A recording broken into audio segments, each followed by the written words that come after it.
ये fusion model जो आया है इसका पाकिस्तानी क्रिकेट को क्या फायदा होगा? कहीं ये लॉलीपॉप ना हो, क्योंकि माजी में अब से 12 साल कबल भारत ने पाकिस्तान को इसी तरह का लॉलीपॉप दिया था। जब नजम सेठी साहब चेयरमैन थे, उन्होंने कहा था कि 6 बायलैटरल सीरीज होंगी, 3 पाकिस्तान में 3 भारत में, और उस पर MOU पे भी साइन हो गए थे। लेकिन क्या हुआ, वो बैकआउट कर गया। इस मरतबा पाकिस्तान क्रिकेट बोर्ड ने बड़ा स्ट्रॉन्ग स्टैंड लिया है और आखिर तक उनको लटकाए रखा। लेकिन अब सवाल ये पैदा होता है कि कहीं ये लॉलीपॉप तो नहीं दे रहे। जब तक ये रिटर्न में नहीं होगा, PCB के चेयरमैन भी कह चुके हैं कि हमें तहरीरी चीज का इंतजार है, जब तक ये रिटर्न में नहीं आएगा उस वक्त तक आप कैसे कह सकते हैं। सबसे ज्यादा उदास है, आप भी यकीनन उदास होंगे, मुझे पता, आप भी बहुत पैशनेटली क्रिकेट को फॉलो करते हैं। पाकिस्तान ने जो है अपनी सेल्फ रिस्पेक्ट का कॉम्प्रोमाइज किया और जो बड़ी बड़ी बड़के मारते थे कि हम हाइब्रिड नहीं खेलेंगे, नो मैटर व्हाट, कुछ भी हो जाए भारत को इधर आना ही पड़ेगा, ये सेफ कंट्री है, भारत यहां आएगी। जी आ गई भारत? नहीं आई भारत। अगर जो मर्जी कह लें कि पाकिस्तान को दूध में मक्खी की तरह निकालना है, ये नहीं हो सकता। पाकिस्तान या इंडिया, ये दोनों क्रिकेट के लिए बहुत जरूरी है। ICC मर जाएगा। ICC को पता है कि ये क्रिकेट ये दो मुल्कों की तरफ से चलती है। जब इनका एक मैच होता है तो वर्ल्ड कप की सारी जो फीस है वो रिकवर हो जाती है, जो उसका सारा खर्चा होता है वो रिकवर हो जाता है। तो इसलिए उनकी मजबूरी है ये दो कंट्रीज। अगर भारतीय टीम फाइनल में पहुंचती है तो फिर पाकिस्तानी शायकीन क्रिकेट तो फाइनल देखने से महरूम रहेंगे। गद्दाफी स्टेडियम लाहौर, जिस पर अरबों रुपए खर्च किए गए, वहां तो फाइनल नहीं होगा। तो अब देखते हैं कि पाकिस्तान क्रिकेट बोर्ड ने इस पूरे सिनारियो में क्या खोया और क्या पाया। पाकिस्तान क्रिकेट बोर्ड ने यकीनन ये तो पाया है कि भारत को इस बात पर मजबूर किया है, ICC को, कि वो इस बात को तस्लीम करे कि अगर आप हाइब्रिड मॉडल पर पाकिस्तान आकर नहीं खेलते तो पाकिस्तान भी भारत जाकर नहीं खेलेगा। मेरा ख्याल है कि अंडरस्टैंडेबल है कि हाइब्रिड मॉडल पे ही जाना था, लेकिन एटलीस्ट पाकिस्तान को इस बात का क्रेडिट जाता है कि पहली बार उन्होंने कोई फर्म स्टांस लिया और उसके नतीजे में जो एक ICC टूर्नामेंट इंडिया के हैं उसमें पाकिस्तान के मैचेस भी अब हाइब्रिड मॉडल पे होंगे और बाहर होंगे। और जो पाकिस्तान सफर करता है या जो चीजें मिस करती है पाकिस्तान क्रिकेट बोर्ड, वही इंडिया को भी करनी पड़ेंगी। वही हुआ जिसका हमें डर था और हम आप सबको वक्त से पहले बताते जा रहे थे कि पहले भी ऐसा हो चुका है कि पाकिस्तान को एक ट्रक की बत्ती के पीछे लगा दिया जाता है कि हम यूं नहीं करेंगे, हम भारत नहीं जाएंगे, भारत को इधर आना पड़ेगा। ये देखते हैं कैसे नहीं आते। पूरा मीडिया के थ्रू, अवाम के थ्रू एक माइंड बना के उधर की हवा चलाई जाती है। लेकिन क्यों? सिर्फ प्रेशर डालने के लिए कि एंड में आके इन्होंने क्या करना होता है, वही कॉम्प्रोमाइज करना होता है। हम लोग तो फ्लेक्सिबल हुए हैं, हम लोग मजबूर हो गए हैं, लेकिन उनको भी अगले 3 साल के लिए मजबूर किया। जो भी इवेंट वो होस्ट करेंगे, हाइब्रिड मॉडल पे पाकिस्तान टीम खेलेगी। देखे, उनको अपनी इज्जत प्यारी है, हमें भी अपनी इज्जत बड़ी प्यारी है, उस पर हम लोगों ने कोई कॉम्प्रोमाइज नहीं किया।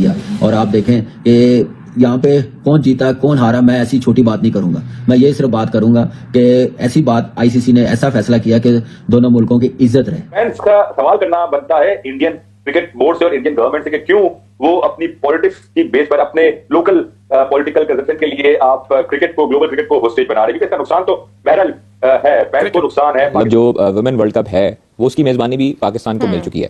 तो हालांकि इंडियन मीडिया जो है वो अब काफी हद तक प्रोपेगेंडा शुरू कर दिया है उसने इस हवाले से कि 2028 की मेजबानी क्यों दी गई है। उनकी टीम तो 8वें 9वें नंबर पे है, उनकी टीम ने तो क्वालिफाई नहीं किया, अभी तो क्वालिफाई राउंड भी खेलना है पाकिस्तान की वुमेन टीम ने। तो उनकी तो इतनी मतलब है ही नहीं अहमियत पाकिस्तान वुमेन क्रिकेट टीम की कि वो वर्ल्ड कप जो है वो खेले, उधर क्यों होस्ट कर रही है वो। तो खैर ये प्रोपेगेंडा अभी शुरू कर। वही हुआ जिसका हमें डर था और हम आप सबको वक्त से पहले बताते जा रहे थे कि पहले भी ऐसा हो चुका है कि पाकिस्तान को एक ट्रक की बत्ती के पीछे लगा दिया जाता है कि हम यूं नहीं करेंगे, हम भारत नहीं जाएंगे, भारत को इधर आना पड़ेगा। ये देखते हैं कैसे नहीं आते। पूरा मीडिया के थ्रू, अवाम के थ्रू एक माइंड बना के उधर की हवा चलाई जाती है। लेकिन क्यों? सिर्फ प्रेशर डालने के लिए कि एंड में आके इन्होंने क्या करना होता है, वही कॉम्प्रोमाइज करना होता है। और एक बार फिर पाकिस्तान ने जो है अपनी सेल्फ रिस्पेक्ट का कॉम्प्रोमाइज किया और जो बड़ी बड़ी बड़के मारते थे कि हम हाइब्रिड नहीं खेलेंगे, नो मैटर व्हाट, कुछ भी हो जाए, भारत को इधर आना ही पड़ेगा, ये सेफ कंट्री है, भारत यहां आएगी। जी आ गई भारत?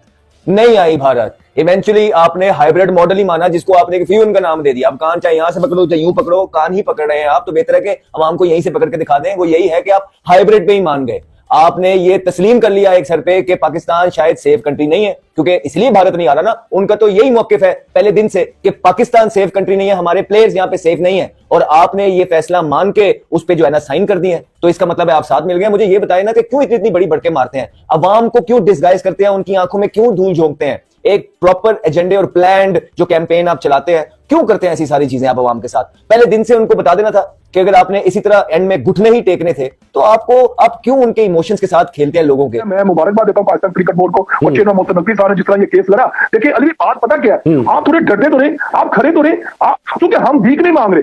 ये ICC ने खुद ऑर्गेनाइज किया है और ICC के 3-4 वफद आ गए, अभी आजकल भी आए हुए हैं। मतलब ये ऑल डिसाइडेड, यानी कि अब आप आके कहेंगे मैं ना मानूं हम पाकिस्तान, ठीक है। मैं कहता हूं मोहतरम नकवी साहब ने ये जो स्टांस लिया, जो अपने मौके पर डटे रहे, वो पाकिस्तान 26-24 करोड़ की नुमाइंदगी करते रहे और क्रिकेट बोर्ड का उन्होंने जिस तरह उनको गाइड किया गया, उन्होंने वो केस लड़ा। ये केस इसलिए लड़ा कि हम वो जीत गए। मैं वही कह रहा, मैं हार जीत नहीं कर रहा। मसला ये है कि अगर हम ये स्टांस पहले कहते ठीक है जी जो इंडिया कहेगा मान लेते हैं, वो नहीं हुआ इस बार। उन्होंने वो भी हैरान हो गया कि यार ये कौन बंदा आ गया, ये बात नहीं सुन रहा, ये उसी अपने मौकों पे डटा हुआ। देखे इससे क्या हुआ, क्रिकेट का नुकसान हुआ है। क्रिकेट का नुकसान हुआ है क्योंकि पाकिस्तान इंडियन के प्लेयर को देखना चाहता है और पाकिस्तान के जो प्लेयर है वो इंडियन क्राउड देखना चाहता है। लेकिन आमिर भाई बात यह है कि पाकिस्तान के प्लेयर तो वहां तक मुसलसल खेलते ही रहे ना, उनके प्लेयर यहाँ पे नहीं आ रहे थे। और अभी जिस तरह आपने देखा कि अहमदाबाद में जब मैच हुआ कि सब जो है वहां पर पूरा स्टेडियम जैम पैक था, जो पाकिस्तान इंडिया का माहौल है, तो आपको नहीं लगता कि इससे इंडिया तो वैसे ही यहाँ पे नहीं आ रहा था, इंडिया को इससे थोड़ा सा ज्यादा लॉस होगा क्योंकि पाकिस्तान अब वहां नहीं जाएगा?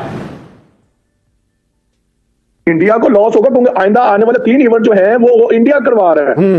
अब आप देख रहे हैं 30 साल का ये मुआहिदा होगा ना। मसला ये है कि देखने वाली चीज है कि इंडिया अगर आता, विराट कोहली इधर खेलता, रोहित शर्मा इधर खेलता, हमारे जो क्राउड है, हमारे जो बच्चे, हमारे जो यंगस्टर है, और वो इनको जाके स्टेडियम में जाके देखते, लाइव देखते, उनसे सीखते। मैं तो ये कहता हूँ कि ये उनको आना चाहिए था। जो कुछ तय पाया है इसमें किसकी जीत हुई है? पाकिस्तान क्रिकेट पीसीबी की जीत हुई है, बीसीसीआई की, या फिर क्रिकेट की जीत हुई है?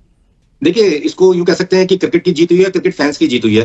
फैंस चाहते हैं कि अच्छी क्रिकेट देखने को मिले, और जिस तरीके से हम लोगों ने तो पहले ही बता दिया था कि हम पाकिस्तान में आकर के नहीं खेलेंगे, तो ये बहुत लंबा समय ले लिया था इस विवाद को सुलझाने के लिए। ग्रेग बार्कले जो कि पूर्व आईसीसी चीफ थे, वो डिसीजन नहीं ले पा रहे थे। हालांकि स्टेक होल्डर्स के साथ लगातार बातचीत भी हुई, आईसीसी की कई मीटिंग्स भी हुई, कोलंबो में मीटिंग हुई जुलाई के महीने में, वहां पर लास्ट मोमेंट पे इस इशू को एजेंडे से हटा दिया गया था। तो कुल मिलाकर के जय साहब ने ज्वाइन किया और एक बहुत ही पॉजिटिव डिसीजन आया। देखिए, किसी भी समस्या का ना निदान होना चाहिए, उसका सॉल्यूशन होना चाहिए। ये नहीं कि कोई डिस्प्यूट अराइज हुआ और उसको हम सुलझा ही नहीं पाए, उसका सॉल्यूशन नहीं ढूंढ पाए। तो जय शाह साहब ने यहाँ पर एक अच्छा डिसीजन लिया है, फर्म डिसीजन लिया है। डिसीजन मेकिंग के लिए तो जाने जाते हैं, गेम चेंजर तो है ही, और उन्होंने आकर के एक बढ़िया डिसीजन लिया, और क्रिकेट फैंस को मजा आएगा क्रिकेट देख करके। अच्छा सर, आपने कहा कि बड़ा अच्छा फैसला है, बहुत सारे लोग कह रहे हैं कि बहुत अच्छा फैसला है, लेकिन अगर हम इसको किसी दूसरे तनाजुर में देखें कि 2025 की चैंपियंस ट्रॉफी जो पाकिस्तान में होनी है, उसके मैचेस भारत बाहर खेलेगा, 2026 का वर्ल्ड कप जो भारत में होना है उसके मैचेस पाकिस्तान न्यूट्रल वेन्यू पर खेलेगा, तो ये सारे फैसले क्रिकेट की ग्रोथ के लिए कैसे हैं? देखिए, इसको मैं इस तरीके से देखता हूं कि अगर अगले जो इवेंट्स है आईसीसी के, तो पाकिस्तान अपने अगर मैचेस कहीं बाहर खेलता है, तो वहां के जो स्पेक्टेटर्स हैं उनको पाकिस्तान के क्रिकेटर्स देखने को मिलेंगे। हालांकि टेलीवाइज मैचेस के माध्यम से तो आप टेलीविजन और मोबाइल पर देखते हैं, लेकिन जब आप लाइव एक्शन देखते हैं तो कहीं ना कहीं बहुत सारी चीजें सीखने को मिलती हैं। और अगर पाकिस्तान की टीम किसी न्यूट्रल वेन्यू पे खेलती है तो बढ़िया ही रहेगा, अच्छा रहेगा।